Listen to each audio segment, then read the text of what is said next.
Fanatics View, we are here with the man, Jesse Holley. Appreciate you. No doubt, brother. Thank you so much for having me, man. The draft pick of CeeDee Lamb. Just your thoughts. Obviously no one really thought he would be there. You could really make the case that wide receiver wasn't a need with the development of Michael Gallup. How do you feel this fits in? Do you what's your opinion overall on the pick? What do you think about 88 for him?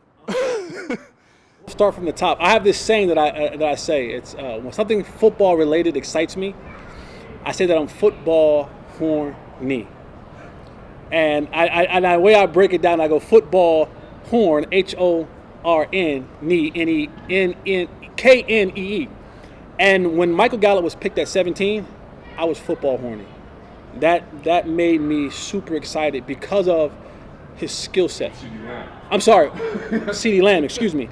Yep. CeeDee Lamb, because I know what his skill set is. He's ready right now. A lot of times you have the receivers coming into the league and they need some time to develop to get there. I think he fits into a place where you don't need him to be the star. You don't need him to be not even the number 2. He fits right into a place where everything is set and ready to go. He comes in with a ready NFL game. When I mean that, his route running, his ability to make difficult catches, his his yards after the catch. He fits right into a system that's going to be able to use out his skill set tremendously. And that was one where you weren't looking for a receiver at 17, but because he was there, it was one that you couldn't pass up on. Do you think he instantly is a number 1 guy? And I know some people have speculated that. Is he still the learning curve? You expect that? We got to pump the brakes on that because everybody wants to come in and compare. He's a number 1. He's ready to go. Life is different when in that defensive meeting room, when your name has the star by it, and now you're the focal point of a defense, and now you get the safety rolled over top of to you, and you get the number 1. You get the Stephon Gilmores of the world, the Darrelle Revises types of the world guarding you for 70 plays at a time. That changes everything. And for a kid to come in his rookie year and all of a sudden think he's going to be a number 1, I think we got to pump the brakes slightly on that.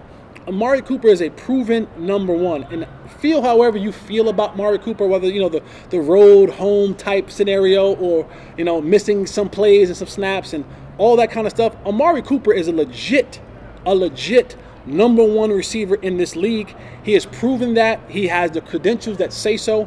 And Michael Gallup has earned his way at being the number 2. We want to push everybody into this number 1 spot. He's the number.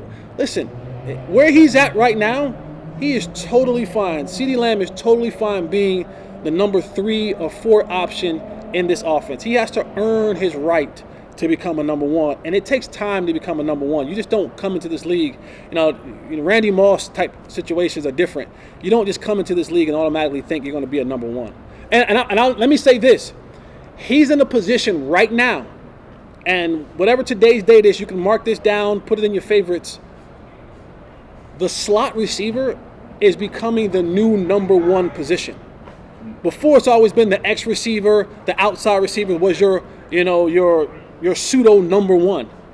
The slot, look, I always say, if you want to know where the league is going, look how high school and college football is being played. The slot is becoming more and more of a number 1 type receiver. So allow him to grow in that slot, allow him to build in that slot, because that's going to be the number 1 position in the future. I like it a lot. As far as Blake Jarwin, do you feel he's ready? Ready. He's ready. He's been ready. He's been ready. Did Jason? Old man held him back. And I love Jason Witten. I really do. I learned a lot from Jason Witten. I think he's an awesome dude. I think he's a better man. I think he's a better man than he actually is a football player. And that says a lot, right? He's a Hall of Famer. I think he's a better man. And that's not to diminish who he is as a football player. But I got a chance to see him as a man. And I can appreciate that. Terrific football player. But Jason Witten, in his last 3-4 years, he was holding guys back. And when you look at it, and I get it, he was, you got Bob Lilly, and you got guys like that who like the Mr. Cowboy, and Jason Witten fits right in that line of guys who are just quote unquote what Cowboys are, right? The Cowboy type of player. But he was well past his prime. And he was holding Blake Jarwin back. The way that the league is being played now, you need tight ends that can vertically stretch the field, put pressure on that safety, make those linebackers become out of position covering players, take those 8-yard option routes and turn them to 20-yard gains. And we saw that countless amount of times with Blake Jarwin throughout his career. But when you got 82 on the team, you know, and I laughed when he decided to come back, when he got ran from the booth, because he got ran from the booth. Let's be honest. He got ran from the booth. That upset me. They allowed people to run him from the booth. For the first time in a long time in his life, he realized that he wasn't good at something, and he ran back to his comfort zone. I get it. I understand it. Have you had conversations with him about that? Or? No, not yet. But I will. And he ran back to the thing that was comfortable to him. And he again, the knowledge, I get all of that. But Blake Jarwin was ready to take that next step, and he kind of almost had a year wasted because, you know, they said that when Jason signs it, you know, Jason, he'll take a reduced role. He'll play 25% of the snap. And I laughed. People, what are you laughing at? I go, that's a lie. If you know Jason Witten, the football player, you have to literally pry him off the football field. He ain't willingly coming out of the game, and he ain't doing it happily.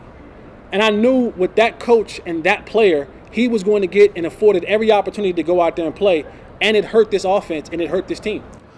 Is the Raiders thing, is that almost it's like an Emmitt Smith thing in a way, no? Or but do you think you should just retired? I'll go home and be a dad. Your family is sacrificed for 15 seasons. It's time to go home and be a dad. And I'm gonna be honest with you, that's difficult.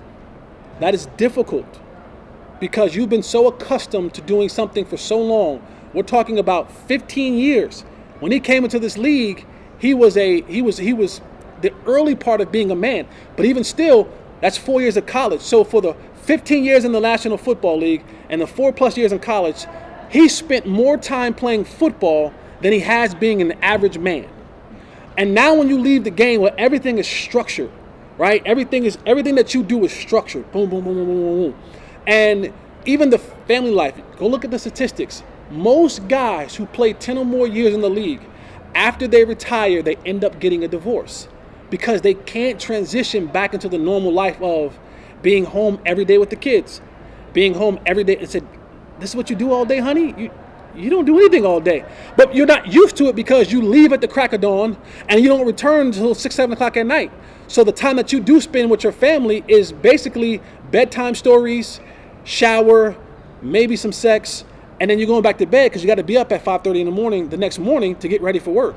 And now you have to go to a life where, holy crap, I'm here every day with them, all day. And that's the part that you see. They don't know how to make that adjustment of going back into the normal way of common man living. But for me, I always say, Jason Witten, go home and be a dad. Your family sacrificed for 15 seasons. Now it's your turn to go home to give them daddy. No more 82. No more of that. Now you go home and get to be daddy and get to be husband. Makes sense. You know, Dak Prescott has been a subject in, you know, this area and nationwide for past 3 months here. 4 seasons. 4 seasons. Yes, you're right. We're being honest. What is this man worth in terms of a contract? And why do you think the Cowboys appear, from an outsider perspective, to be neglecting him of a massive contract?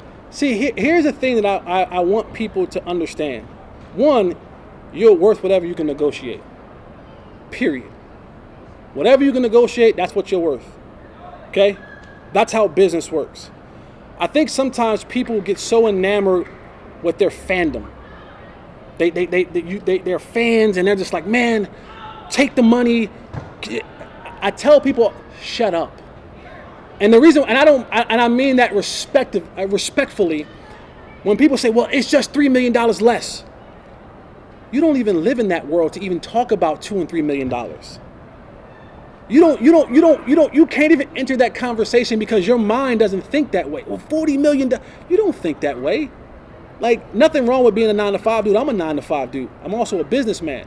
So for me, yes, I want to get my product for my business at the best price I possibly can because I want to be able to flip my return, right? I want my ROI, my return, my return on investment to be great, right? And so this is a negotiation game. I said that things in football make me football horny. This makes Jerry Jones and the Jones family football horny. The ability to go in there and negotiate. And honestly, this is what negotiations is about. Right? As the owner, of course I'm going to lowball you. It is your job and your representation to highball me. I lowball you, you highball me. And then we incrementally get closer and closer and closer to a deal that we both mutually can respect and to agree upon. That's the art of negotiation. That's the art of business. And I think right now, they're in that art of business. Is that I'm going to give you a deal that I think works best for the team. You're going to give me a deal that works best for you. And then we're going to keep chopping this wood away until we get to a deal, or we don't get to a deal that works for both of us. We know over here we still have the friends. Here's the options. We get to a deal. You don't play at all. You play under the franchise tag. Those are the three options, right? And because we have a deadline, I don't have to make a decision today. I can just give you my deal right now and just sit on it. You can give me your deal and we can just sit on it. Now, talk to me when we get to around July 5th and 6th and 7th and 8th, and that July 15th date get real close. Now you're going to see the real numbers start coming in.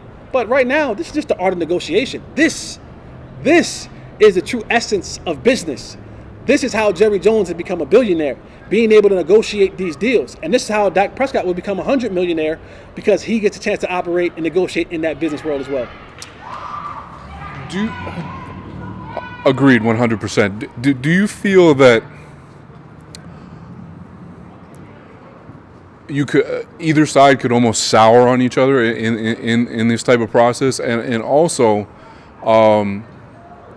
when you do look around, you see a guy like Cam Newton sitting out there, who may most likely be forced in a backup position this year. You see a guy like Jameis Winston, who's also in a backup position this year, who come from, a higher degree of, let's say, a higher respectability from high school to college to a higher notoriety.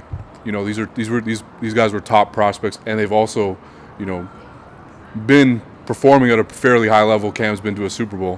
When you see guys like that, and then you see, the Dak situation, do you think maybe in the back of Steven or Jerry's head is, hey, there's other guys out here. We don't need to, go all in on this one guy? No, because Steven and Jerry understand the nature of the business. They understand that we're not. See, Cam Newton, he's not going to be a franchise guy. He may be a plug-and-play kind of guy for right now. The Joneses understand what a unique situation that they have right now. They got a team ready to go right now.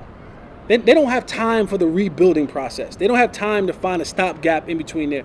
One of the reasons why they brought in a guy like Andy Dalton, that's insurance. That's a chess move to say, hey, if you don't get a deal done and you do hold out, we need somebody that ain't who we had before.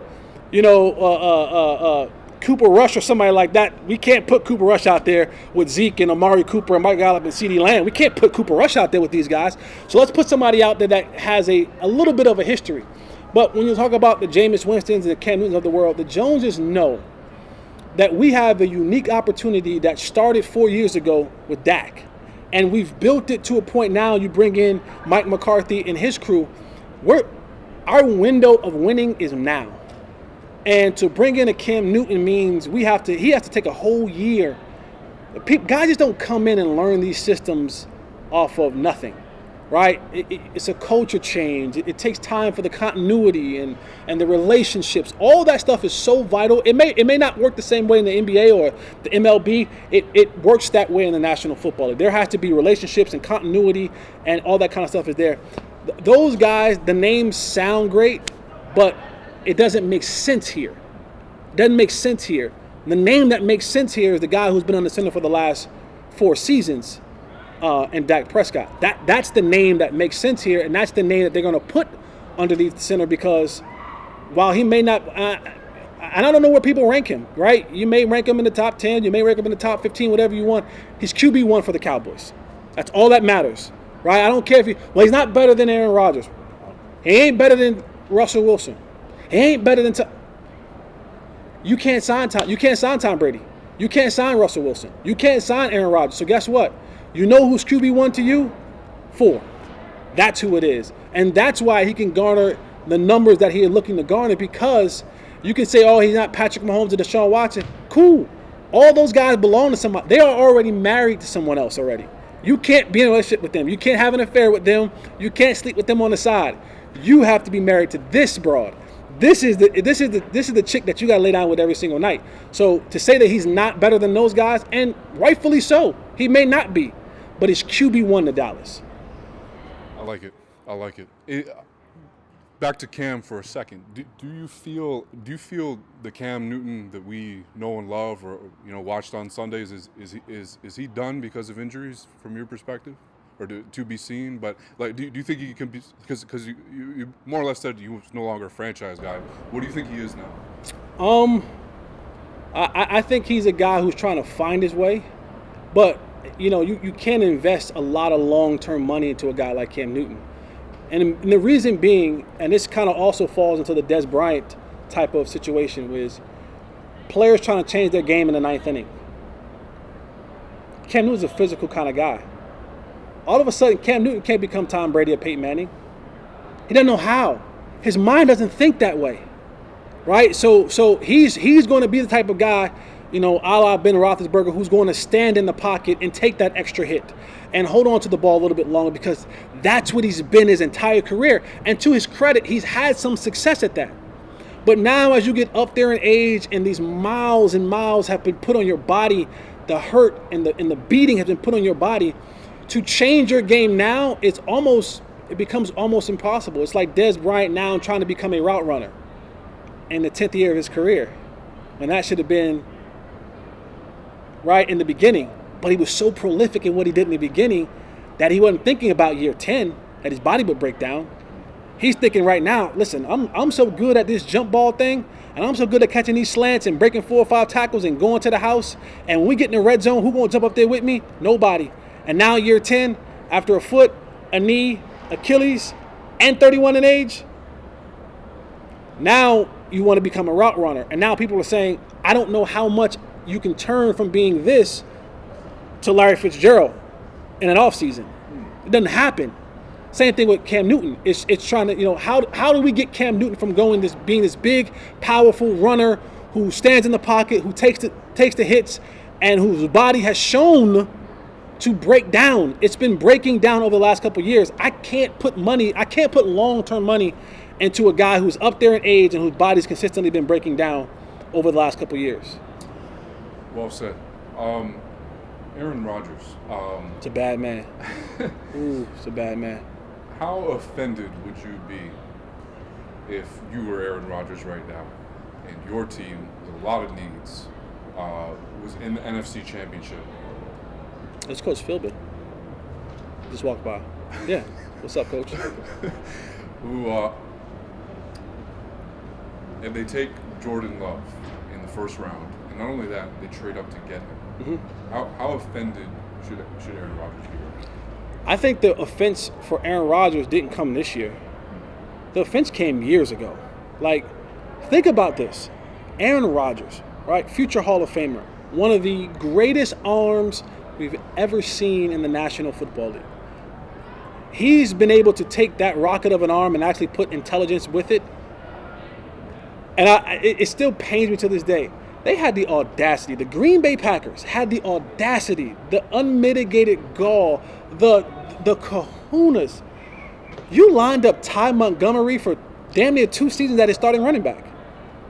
You never gave him a legit, true number 1 wide receiver. Just imagine, just close your eyes with me for a second. And imagine Aaron Rodgers with imagine Aaron Rodgers with the offensive line the Cowboys had. And a guy like Amari Cooper on the outside, and a guy like Zeke Elliott in the backfield. He might have 3 Super Bowls by now. And year after year after year, they totally disrespected this man, and they lined up every jag you can find, Not just another guy. Every jag you can find, they just say, hey, well, we're going to throw this guy out there. And to some of it, Devontae, what's his name? I'm losing his last name now. Their leading receiver. Adams. Devontae Adams. Right? Now, he's developing to a really good player.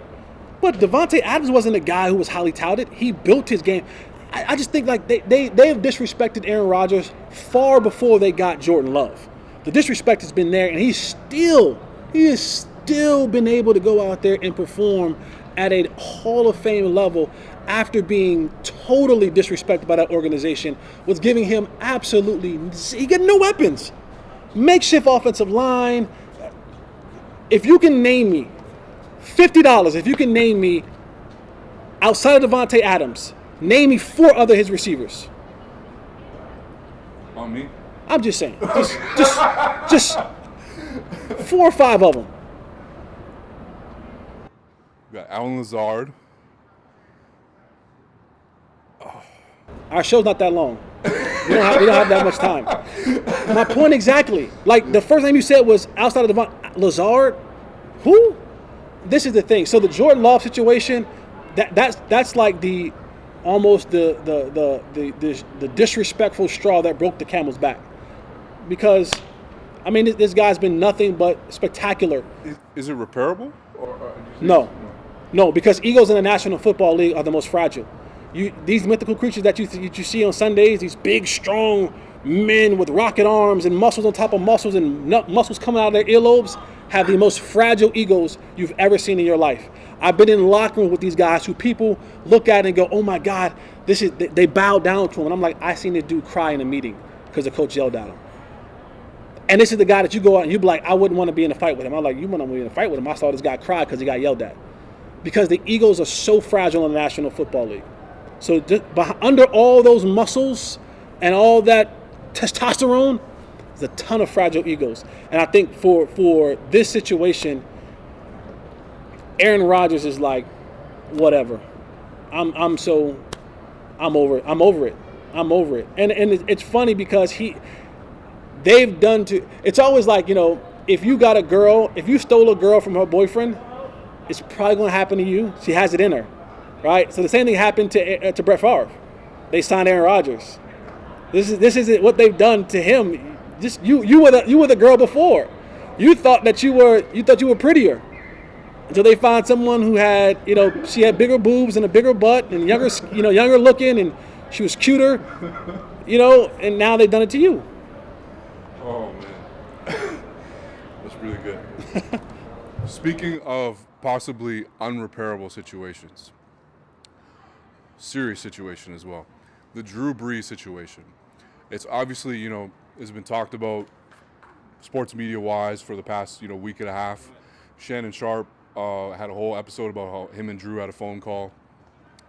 My question to you is this repairable in the locker room?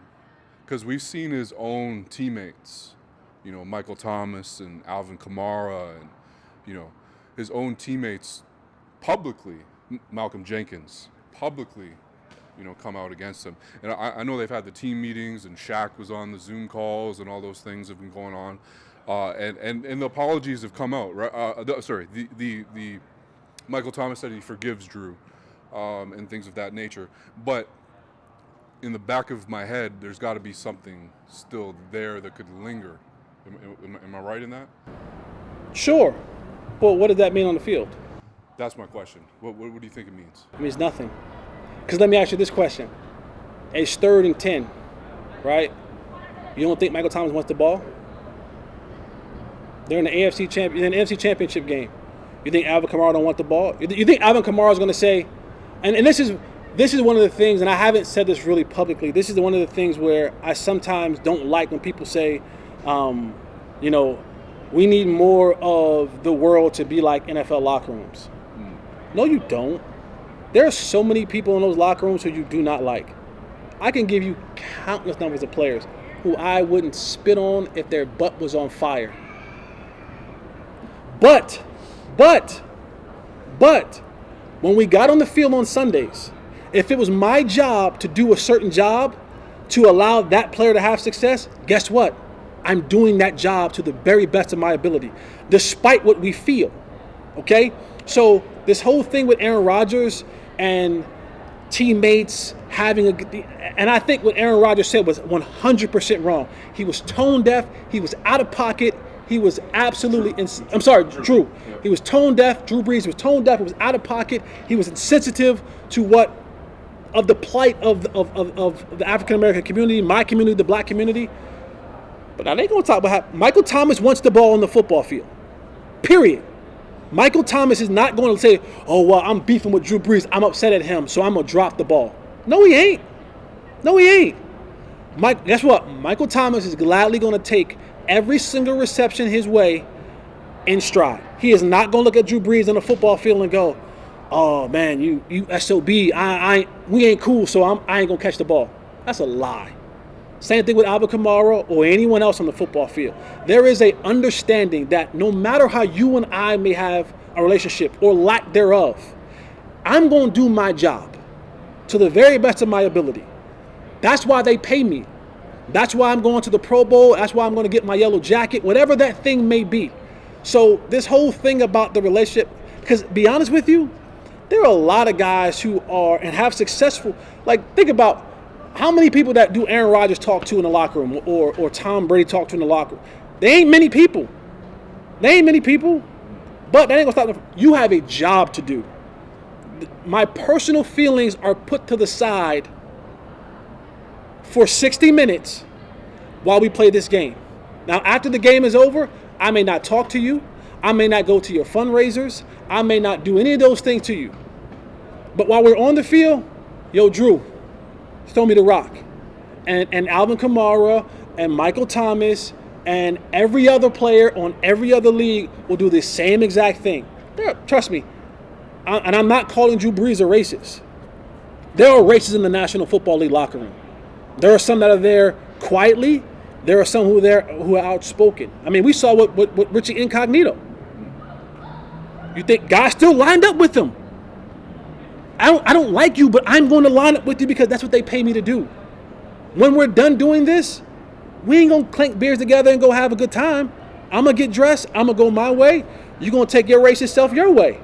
And then when we come back the next day, I'm going to line up to you. We're going to communicate. You know, Roger, Louie, how are we going to do this? Block them, combo block, whatever. And we're going to do our job and we're going about our business. That's what it is. You don't have to like guys. There's a ton of people in the locker rooms you do not like, you cannot stand, like I said earlier, would not spit on if their butt was on fire. But when we get on the field, I got a job to do, and I'm going to do it to my best. I'm going to do it 100% to the best of my ability because that's why they pay me. Very interesting stuff. Jaylon Smith, very interesting case right now. Do you feel how do you feel about him? Because it was extremely promising him coming back, and it seems like there was some, I don't want to say hate, but there was some. Now, hate's a good word. There was some skepticism or hate. No, people did some hate. Yeah, there's at the bare minimum there's skepticism. And not here's the thing, people don't hate the man. Yes, his play, right? People hate the player, or the play of the player. Yes. Like they're. Yeah. That's the two things. You got to be able to distinguish the man and the player, right? I don't think people hate the man. I think people still love Jaylon Smith. Yeah. I think people hate the way that he played because it was a feel-good story and it had great promise and there were flashes of it, and then all of a sudden you started seeing the brand come more than the player, and people didn't like that because at the end of the day, fans are fickle. Fans are fickle. They will love you today, and you mess up one play, they will hate you tomorrow. They're fickle. But for Jaylon Smith, I think the biggest thing for him was and some of it's due to him, and some of it due to the atmosphere around him. Jaylon Smith is what you call a run, read, and react type player. When Jaylon Smith has to deal with the garbage of fighting off offensive linemen, because the guys that he has in front of him, like that's the nature of the. This is why you see the signing of Gerald McCoy, Ontario Poe, the Oklahoma kid, what is his name? Neville. Yep. Neville Gilmore. Is because I need fat greasies in front of me so that I, as a linebacker, because his skill set is running. I can't run. And he's still not what he once was. You can still tell the way his lateral movement, getting off blocks, covering guys. He still isn't where he is. There's flashes of it. But the biggest thing for Jaylon Smith was people, when your productivity goes down and they see you do things like swipe up when your team is down 20 points and you get attacked and you're down 20 points and you do your celebration dance, or when people see you trying to hawk glasses or start business and stuff like that, it doesn't, the fan's eye doesn't understand that you're a person outside of the uniform. All they see is the uniform. And so when what you do in the uniform isn't producing success, they think that you're not supposed to do anything else. I remember my playing days, it's like we were like on a 4-game losing streak, and I was in a gap. And someone's like, "What are you doing? What are you doing in here?" I'm like, "Duh, the same thing you're doing in here, trying to buy this shirt if you leave me the hell alone." But they think I should be in the film room 50 hours a day. Like I don't have a life outside of the game. So the thing for Jaylon Smith was his productivity began to decline on the football field, but you saw him having that brand, right? Clear eye view, the glasses, the cryo, and he's hawking condoms at the Super Bowl. And people are saying, "Wait a second, you got time to go do this, and you can't make a tackle, and you can't cover anybody?" They take these two worlds and they mesh them together, and they think it's all the same thing. They think he wears the helmet 24 hours a day, and they don't understand that I put the helmet up at some point in time and I become a human, and then I stop becoming a human and I become a football player.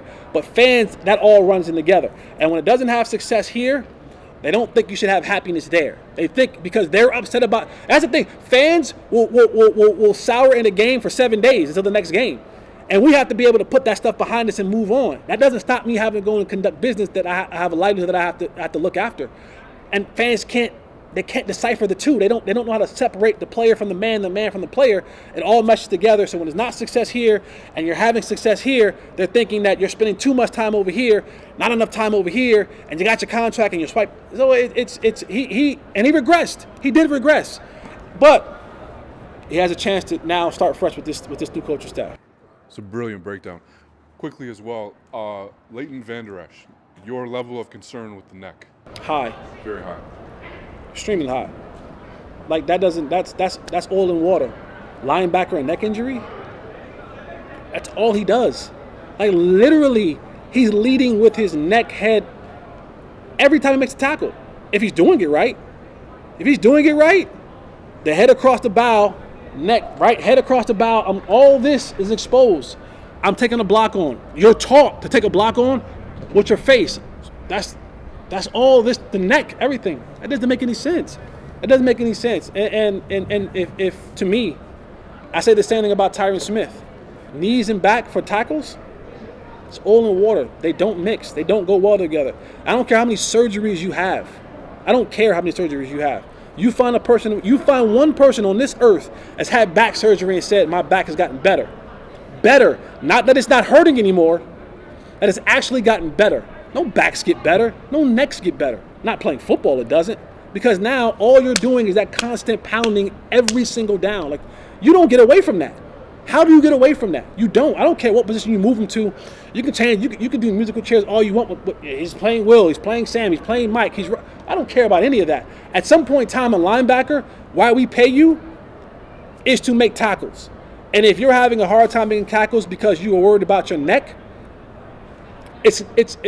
I don't want to be Debbie Downer, right? But I'm just going to be real with you.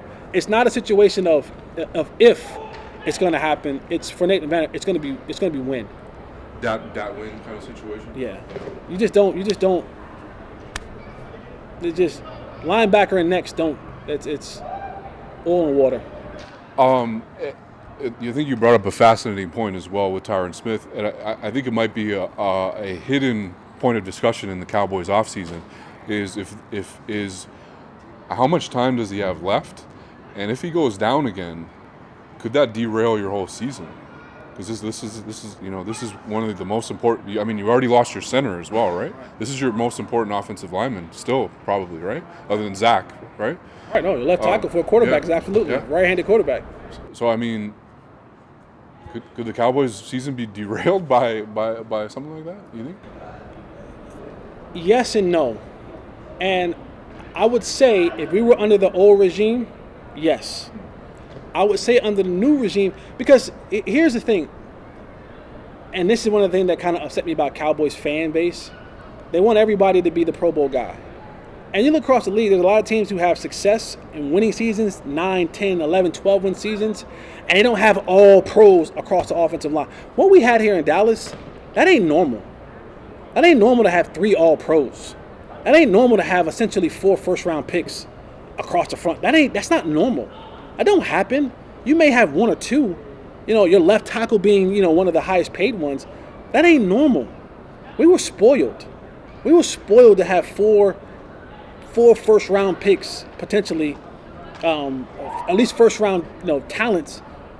That don't happen.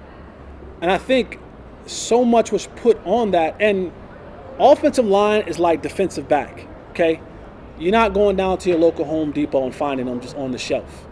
That's why people say, go find. No, there's not a bunch of offensive linemen laying around, because teams grab them up. Even if they don't play, they grab them up because they understand if one goes down, how important it is to have another guy who's serviceable to go in that position.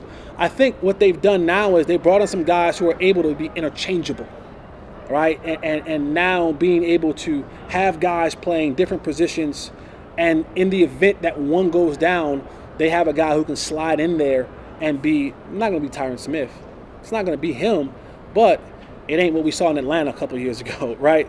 It's something that we can still manage and still be able to go out there and be successful. Because Tyron Smith, you look at the last couple of seasons, you can almost bank he's going to miss 2 to 3 games, right? Put that in there.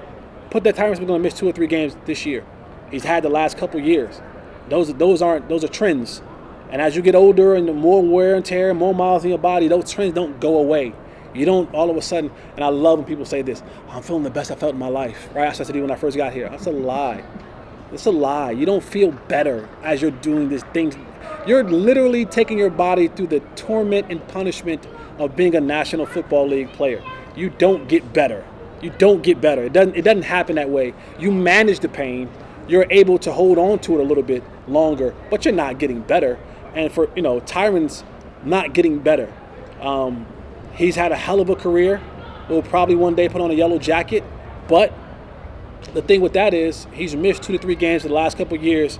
It'll probably happen the same way this year. But I do think with this new regime, they found enough pieces to where they can kind of switch guys around and still be productive. A couple more for you because I don't want to take a lot of your time. No, you're good, man. You're good. You're good. This may be the first time anyone has ever heard me talk, right? And so I have this thing of, I'm a huge Michael Jackson fan, right? Yeah. And if you go on YouTube and Michael does these huge concerts overseas, I mean, hundreds of thousands of people, and people will be passing out, and they would be like lifting you up over the thing, and I'm like, I always want to be like that. I want my performance, whether it's the first time someone has ever seen me, or this may be the last time someone ever seen me, or someone may have come and said, listen, if you get a chance to hear Jesse Holley speak, go listen. Someone may have recommended someone to me. So I want to make sure that I want to make sure that if this is your first time hearing me, you want more of me. If this is your last time hearing me, I hope that I gave you a fantastic point of view. And if someone referred you to me, I want to make them right. I love it. I want to make them right. So let's, we ain't got to rush it. We ain't got to rush it. We ain't got to rush it. Appreciate it. Aldon Smith, very fascinating signing out of left field this offseason. The rap sheet is crazy, very crazy. Do all the things that were stated that he did. Are you aware of all the things? Yeah. Absolutely. Do you, from the information, the insiders you've been able to talk to, why did these things occur? Was it mental illness? Was it just repeated bad behavior? Like, and why has he changed now? What has changed now from why is he getting a chance now? Because you think a guy like that, a rap sheet that long in this league, this league stays away from those types of things. Or No, they don't. Or they don't. No, they don't. Okay. In fact, the longer the rap sheet, the more opportunities you get in this league. Got it. Unless it's peaceful protest, right? Right. Unless you're peacefully protesting, you can rape, you can rob, you can kill, you can do all things underneath the sun, and you'll get a second and third chance. In fairness to Aldo, you would think that he's done so much though that he wouldn't get a second chance. Why do you think that now is he getting that chance? I tell this to every young athlete I ever come in contact with. Be nice to your coaches. Be nice to your position coaches. Be nice to your offensive coordinator or defensive coordinator coaches. Be nice to your head coaches. Because this is the situation that happened. Every time a coach goes to another team, he wants to bring in guys who know his system, who understands his verbiage, who understands his style, his techniques, all of the things that he has done. Jim Tom Sula had Aldon Smith at San Fran and had him at his peak when he was arguably one of the best defensive ends in the league. And so there's always been that connection and relationship there. And now that they have a fresh start and they have a place that has been welcoming to troubled players. The Cowboys have been welcoming to troubled players. This is a guy who hasn't played in 4 or 5 years. You bring him in, and when you look at how they've done this, they've signed enough players where you're not dependent upon Aldon Smith having success. Right? You now get a chance to move Tyrone Crawford back to his natural position. You sign Bradley and Nye. You bring a guy like that in, right? And you got other pieces happening. Now you add Aldon Smith to it. He becomes a piece, not the piece. Okay? And so they're not dependent upon him going back to being 15 sack a year, Aldon Smith. They're going to say, if he gets to 15 sacks, what a bonus. But if he doesn't, cool, we got other guys in that situation. And to go back to your first part of your question, I can't answer the what happened or what it, here's what I do know. Aldon Smith, and like many others, myself included, since I've been 10 years old, I've been told I've been the best. The rules have been adjusted for me, whether it be going to class on time, whether it be whatever, right? Whether it's in the high school level, Pop Warner level, the middle school level, college level, the rules have been bent for me because of my abilities. You have two types of players. You have those who appreciate the bending but don't abuse them, and then you have those who feel they're invincible. And you get to this place of the invincibility. And then you add on to that sometimes you have the chemical imbalance, whether it be from pounding the head trauma. I'm not speaking for him because I don't know all of his ins and outs of where his mental state is, but I do know that people at times begin to believe that there's a level of invincibility that they have because your whole life you've been told that the rules don't apply to you, that you've been that rules have been adjusted for you, those of a collegiate and those of the actual laws have been, because of what you've been able to do, that those things have been adjusted. And now you start seeing that whole thing come about where players are doing things of that nature, and whether that be drugs or alcohol or abuse, it's this level of domination that I've always been a part of. And guys don't know how to turn it off. It becomes who they are all the time. And that can lead for a lot of guys. We've seen it here in Dallas. That can lead to a lot of guys finding themselves in trouble because they feel that level of invincibility, and they feel like things don't apply to them, and they feel like I can do what I want, when I want, to who I want, however I want to do it, because the rules have always been adjusted for me. Do you think to some degree we should start considering especially with players retiring so early, we should start considering that, almost assuming that a lot of our players in the NFL have CTE or have so like. You ask anybody, and I'm not going to sit here and act like I'm some sort of neurosurgeon or have any type of PhD, MD in my history. I can only go from experience. You're not supposed to do to your body what is done to your body in the National Football League. Period. You're not. You're not, like, literally, you have an average game is 65 plays in the National Football League. You're in 65, in some cases, linebackers, linemen, running back. You're in 65 low-speed car crashes. To the average human being, if it happened to them, the doctor would tell them, hey, don't do any physical activities for a set amount of time. For us, you got 35 seconds. You got 35 seconds before you go and get another car crash. And then you got 35 more seconds. And then you got 35 more seconds. And then you do that for 60 minutes. And then you do that for a 10-year career, for a 5-year career, for a 3-year career. You're not supposed to do that to your body, right? You're not supposed to, I break an arm, I break a thumb, I break a wrist. Normally, the regular human being, doctor goes, hey, you're out of 4 to 6 weeks. Us, hey, put a soft cast on, let's go. Shoot me up, do what you got to do, let's go. Let's go and play. So the trauma that your body takes over, and again, this is guys like Aldon Smith, who's played a defensive position where he's banging up against another 300-pound human being, right? He's been going up against left tackles and right tackles and guards and all that since high school, college. So 4 years of high school, 4 years of college, and then now you're doing it against the elite of the elite. Your body's not supposed to do that. So I'm not going to sit here and say that I'm a doctor. I'm going to sit here and say that I know that your body's not supposed to do what we put our bodies through year in and year out, week in and week out, month in and month out, play in and play out. So to assume that at the end of your career, you're probably a little bit jacked up, especially if you play those, it's different for guys like me, right? I may go through a whole course of a game and never get hit in the head. Linebackers don't have that luxury.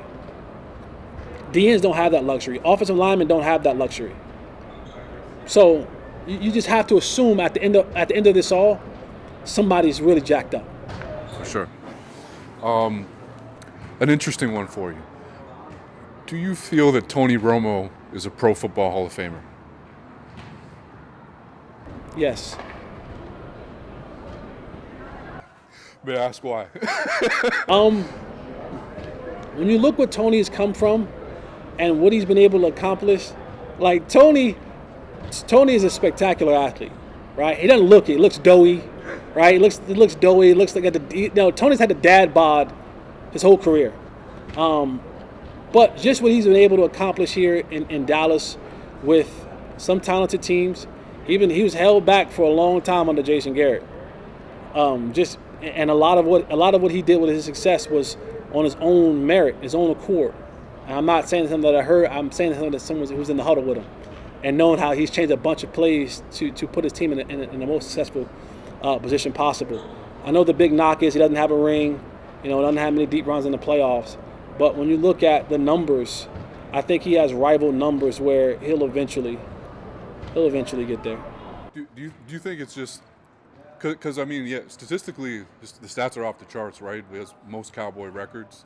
Do you think it's just when people think when that question gets posed, do you think it's just kind of just it's the ring, the memories that are in people's heads? It's the ring. It's the ring. You're a quarterback. You're judged on one thing and one thing only: the rings. When you play the quarterback position, is can you get your team to hoist the Lombardi Trophy? Can I ask you a somewhat controversial question? Sure. Do you think Tony Romo, if he doesn't go down the first year of Zeke, when the Cowboys they had the bye week in the Green Bay Packers game, you think that was a Super Bowl team with Tony Romo? It was Dak's rookie year, right? Yeah. No, that team, yeah, absolutely. Now, there is a surefire Hall of Famer who they had on the other side that you got to contend with. But I think if he doesn't go down, and we've seen him go toe to toe with the greats. We've seen him go toe to toe with the Peytons, with the Aarons, with the Drews, all his career. I think you give yourself a much better chance with an experienced Tony Romo than you do with and even in Dak in that situation, he played well. Yes. He came back. Came back. You know what I'm saying? Played well. Now think about that situation with the knowledge and the skill set of Tony Romo, being able to play in that game. You're talking about a completely different type of mindset in the game where maybe you don't have to come back. Maybe you're in the lead that whole game, and now you get over that hump and you get there. But and I did want you to take us back, for the YouTube audience, for Fanatics View fans, to well, I guess firstly take us through 4th and long, because we had the off-camera conversation about it. Tell us what are some stories around that the people might not know, and just how your launch into the Cowboys. Well, 4th and long almost didn't happen. We were having sponsorship issues. There wasn't enough money for sponsorships, and then they found some. I don't know if it was like Popeyes or Miller Lite or whoever it was, and I want to say it was Miller Lite because that was an association with Jerry Jones that came in and gave some money for us to actually make it happen. Jerry was really instrumental behind that because of his team and he loves Michael Irvin, but that didn't almost happen. That was a very interesting show. Funny thing about 4th and long, after I won 4th and long, I didn't get a playbook until I got to training camp. So think about that. The first time I ever saw a playbook was when I got to San Antonio. And if you know anything about this is back when they didn't have 90 men in training camp. They had 80. And you had to cut guys every single week. So, God bless the dead, Coach Joe Avazano, he and I would sneak into Valley Ranch when it was over in Irving. We would sneak into the film room because they always recorded all the meetings.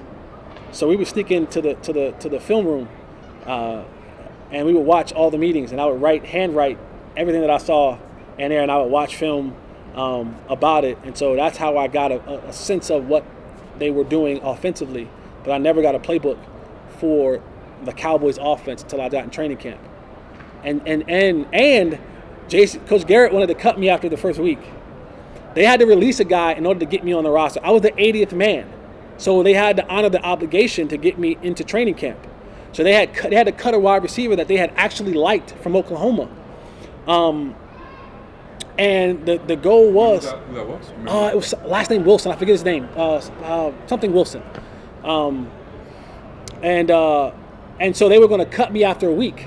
That was the plan. Cut me after a week, bring the kid Wilson back, and go on about their business. But Wade Phillips and at the time Ray Sherman was my wide receiver coach. And shout out to my guy Joe D. Camillus. Thank you, Joe D. Camillus. They saw something in me. They was like, "Nah, this kid got skills. Give him another week. Give him another week. Give him another week." And so 1 week from being supposed to being cut to gradually going, and then I made the practice squad roster that year after being out of football for almost 2 years. But 4th and long was a great thing. There won't be another season, thanks to the NFL. They don't want it to happen unless they do it. But shout out to my guy Mike for that vision and for that dream and for giving me an opportunity. Is it still surreal to look back on it? Yeah. I still go back every now and again. I watch the episodes. I remember where I was at in that time of my life. I was poor. I was literally homeless. Like I was living in a friend's futon in her back room. Like a friend of my family, I call like my aunt. I had nothing. I had no money. I had no money. I was a security guard, like a mall cop, flashlight cop, and I worked at T-Mobile. And I didn't have any money. When I say I didn't have any money, I was broke. I was broke. Like I remember having like $30 in my account. I was broke, not rich broke. Real people broke. Like there's a difference between being rich broke. Like, oh, he's rich, I'm broke. What do you mean you broke? Oh, I only got $10 million left. No. I had $10. That was it. And so one of the conversations that I had with my brother before I left, my oldest brother, and I told him I needed to borrow $1,000. He's like, I don't have $1,000. And I said, get it how you can. I need because I was like, I don't want to get too far behind in my bills because I was already behind in my bills. So he took money out of his 401k and gave me $1,000. And I told him, the conversation I had with him, I said, I won't lose. I said, I will pay you back when I'm done with this show. I said, I'm not going to lose. And That's the mindset I went into the show. And I figured whatever they do to me can't be worse than me going to be a security guard another night. So. Wow. And take me through, your most legendary play in the league. I remember vividly watching that game on my couch. Yeah. Overtime, San Francisco. Tony's got broken ribs, if I'm not mistaken. Punctured lung. And here comes Jesse Holley just over the top, right? So let me tell you how unique that situation was. Go back to week one, 9/11. We played the New York Jets in New York, right? Was it the 10th year anniversary or something like that? I believe so. Yeah. And Darrell Reeves ended that game on an interception. Dez ran the wrong route. Tony didn't say anything, but Dez ran the wrong route, and that's why the ball got intercepted. But Dez hurt his quad in that game. So all week he's not practicing. And so in 11 personnel, it's myself, Kevin Ogletree, and Miles Austin.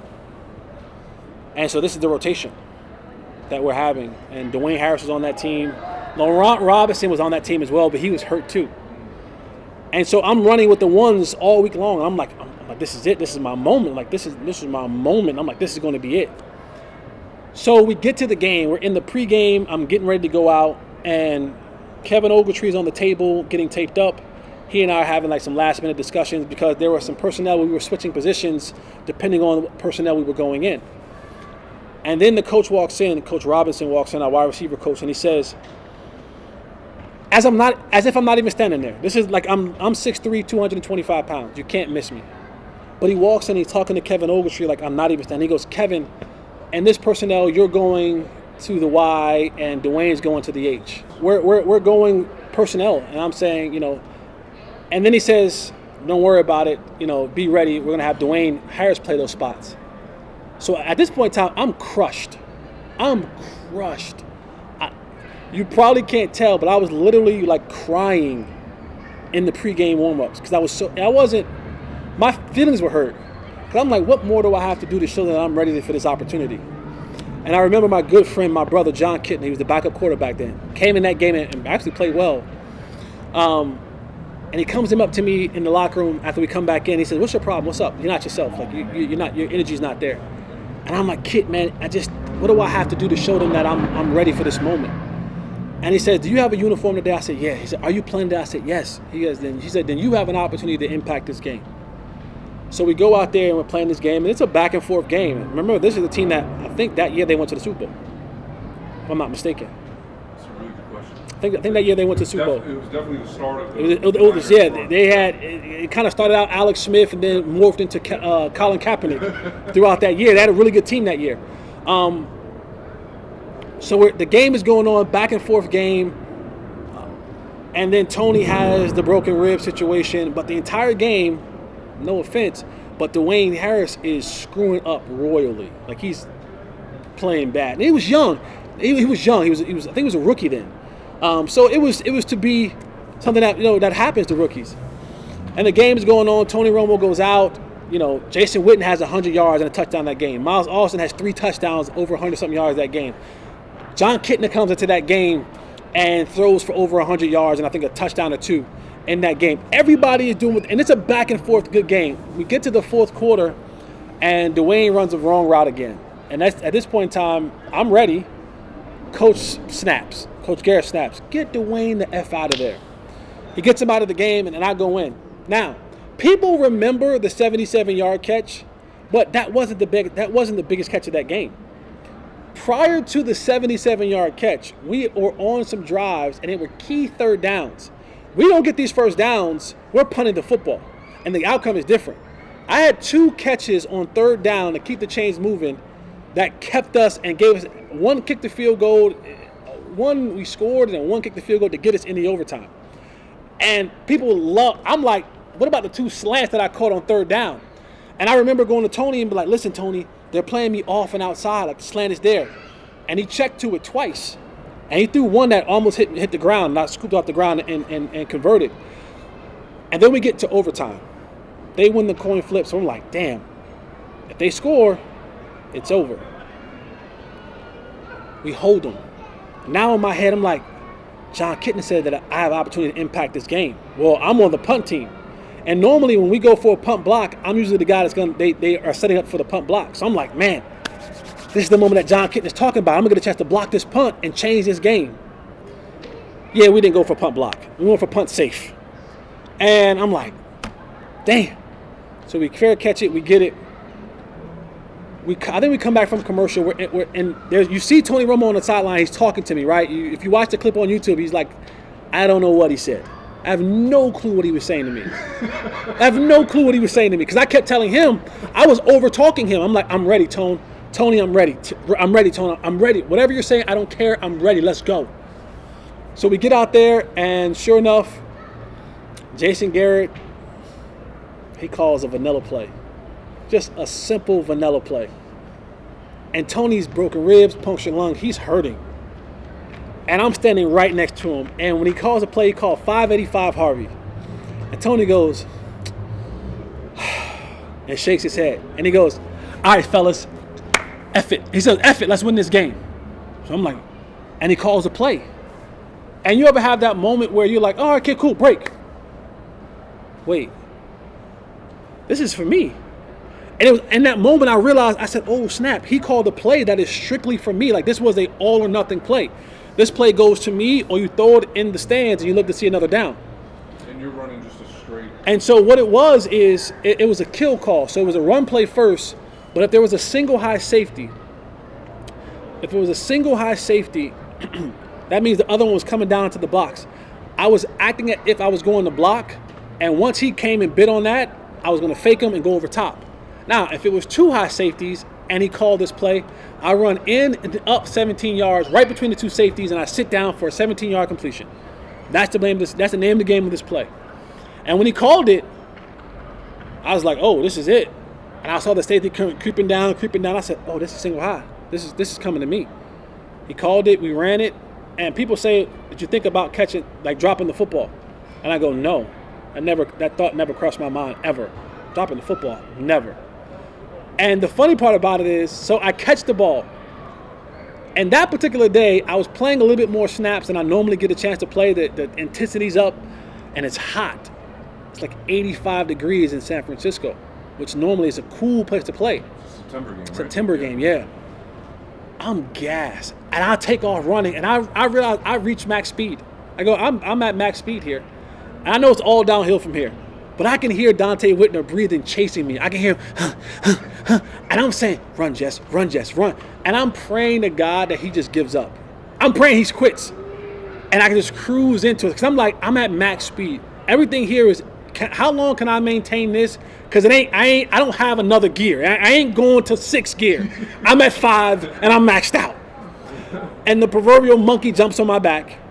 And I'm running. I'm like, I am not going to make it. I know I am not going to make it. And I can hear Dante Whitner coming. And people think I'm like holding the ball up because I'm like celebrating. No. I'm holding the ball up because I'm praying in my head that when he grabs me, I hope I can just lean forward with the ball and it crosses the goal line. But, and I always have, this is very vital to this story. I am a Christian man. I am a firm believer in the Lord Jesus Christ. And I tell people all the time, that play was never meant for me to score. And here's why. If you know anything about my story, my first year in the National Football League was 2007 with the Cincinnati Bengals. And I did everything wrong. I made everything about me, and I was supposed to go in and be a change agent for Christ in those locker rooms. And I did everything but that. And I had everything taken away from me, literally stripped down to nothing. I told you I was homeless. And I was always praising myself. And myself didn't get me to that point, to get into the National Football League. I come from a single-family home, raised by my grandmother, the middle of 3 boys. She made less than $40,000 a year. I was supposed to be dead or in jail. I had over 80 scholarship offers. I played 2 sports in college. I won a national championship. Here I am, having success, succeeding in all these levels, and I'm thinking it's all me. And I get to the National Football League, and I'm making it all about me. And 4th and Long was a way of God showing me that once you giving yourself to me, which I did in that time frame that I was out of the league and homeless and poor, I gave my life back to Christ. And it was his way of showing, when you give me all of you, I can answer your prayers in ways that you can't even believe. A la 4th and long. Google it. There's no other player in NFL history has ever gotten to the league the way that I got into the league. Not one. There's only one. Me. That's it. That's it. So that moment wasn't a Jesse moment. God picked the National Football League. He picked the most recognizable franchise in the National Football League, in the Dallas Cowboys. He picked a game that was a rival game, right? Niners, Dallas. That goes back not centuries, but years and years and years. And he picked a moment where he didn't let anybody else suffer. Tony Romo had a great game. Miles Austin had a great game. Jason Witten had a great game. Everybody had their normal great game. But he picked a moment to where it was going to be me. Now, here's why I was never supposed to score. If I score, the game is literally over. Literally. Everybody mobs the field, jumps on, you know the routine. If you watch that play, I get tackled at the 1 yard line. What happens next? You see me I stand up and I start praising God. If you listen to the audio, you can hear me I'm saying, glory, thank you, Father. I'm not worthy, glory to God. I'm praising God. I'm making it about him instead of making it about me like I did all my other years. And that was the moment he wanted to see what was going to happen. I want to see if you're going to praise you or you're going to praise me. And so me scoring was never going to happen. But for that 2-minute time frame, every camera in that stadium was focused on one person, me. And for that 2-minute time frame, you had to see me praise Jesus Christ all up and down that sideline, my hands raised to the heaven. I'm saying, glory to God. Thank you, Jesus. Thank you, Father. You had to watch that. You had to watch Jesus Christ on a national stage in the National Football League. You couldn't turn away. You can't. You can't. And so that's why I didn't score. It was never meant for me to score. It was meant for me to have that moment to praise him. It was a test for me, but it was also a way of him showing the world and me showing the world where all this came from. And that's why I never was supposed to score. And I'm totally fine. I'm totally fine with being caught at the 1 yard line, right? You always say there's an audience of one. There's no little thing, 1 yard line, audience of one. Come on. He could have caught me at the 5. He could have caught me 1 yard line. So that's the 4th and long story. Tony changed the play. God made Jason Garrett call that terrible play. God gave Tony the gunslingerness. That's not even a word. The gunslingerness to change the play. He used me in that moment. I got tackled at the 1 yard line, and I got a chance for the world to see me. And every time they watch that play, so that go watch it now, y'all. All the when you get done, watch this interview first, then go watch that play. But Taylor, if you're good, you're supposed to be playing. You're supposed to be playing this play right now in the cuts. If you're good. I'm hoping I can do that and not get a claim from the NFL. I got you. But no, go watch the clip and you'll see. And that's the 4th and long. That's the San Francisco 77-yard 1 yard line tackle story. Incredible. Is there anything else about your story that you feel needs to be told that hasn't, or is there anything misunderstood that you would like people to know? You don't have enough time for that. You don't have enough film for that. I didn't hear that. You don't have enough film for that. Not enough film for that. No, I mean I'm blessed, man. I'm truly blessed. I got a chance to. People dream about doing what I did for a living, like literally dream about it. Talk about being in the 1% of 1%. I was that for 4.5 years, and people always ask, I cherished every moment of it, the good, the bad, the ugly. Do I wish I could have done it for 20 years? Sure, absolutely. Am I upset about anything that ever happened in my career? No. It's all for its purpose. And I had a great run, and I'm doing media and radio and podcast stuff now. I'm living my second dream. Like, I literally am living the second part of my dream. I've always wanted to do TV and radio and stuff like that. I'm doing it. I'm doing it now. So how many people get a chance to live their dream of playing the National Football League? I was the creme de la creme, the top of the top. You don't know higher than that. And then turn around and do your second part of your dream in your media career. Life is good. I think that's the appropriate ending. Yeah. Jesse Holley, Appreciate your time, man. Thank you, man. Thank you. Thank you. Thank you. God bless. God bless, brother.